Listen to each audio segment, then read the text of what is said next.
প্রচণ্ড গরম। এত গরমে প্রাণটা যায় যায় অবস্থা। ঘড়ির কাঁটায় তখন সকাল 8:30 বাজে, কিন্তু বাইরের রোদের তাপ দেখে মনে হয় যেন বেলা 12টা বাজে।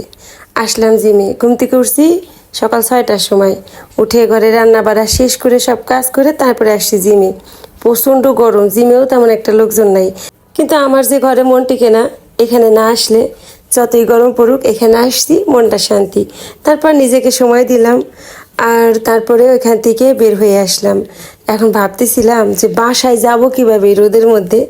বাসা তো এখান থেকে খুব কাছেই, আসলাম রোদের মধ্যে হেঁটে হেঁটে বাসায়।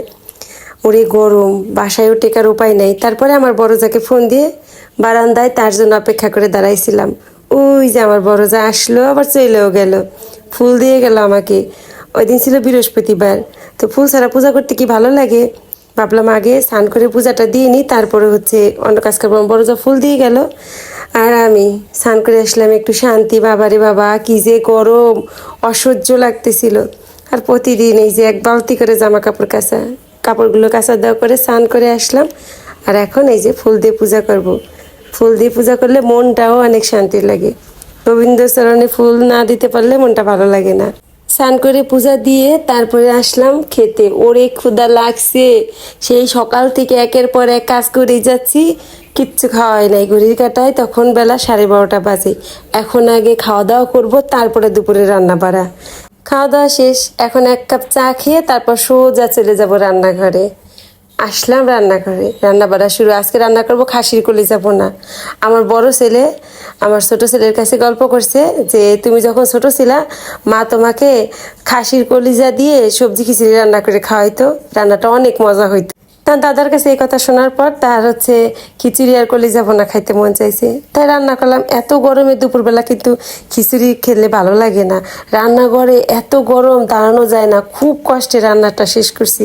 এর মধ্যে দেখে ওর বাবা চলে আসছে, তাকে আম কেটে দিলাম, লেবু শরবত করে দিলাম, যে গরম বাইরে থেকে আসছে। তারপর এটা ছিল বিকালবেলা। এখন চলেন একটু রূপচর্চা করি। খালি কি সংসার সংসার এ করলে হবে? নিজের যত্ন নিতে হবে না? এত গরম, ত্বকের একটু না যত্ন নিলে কিন্তু হয় না।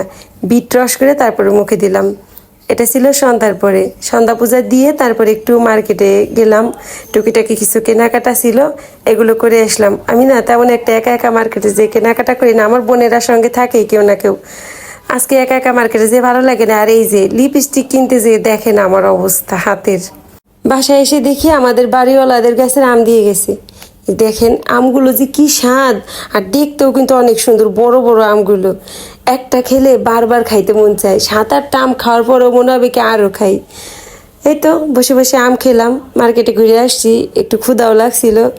আর এই তো এইভাবেই আমার সারাটা দিন কেটে গেল। আজকের মতো ভিডিওটা এই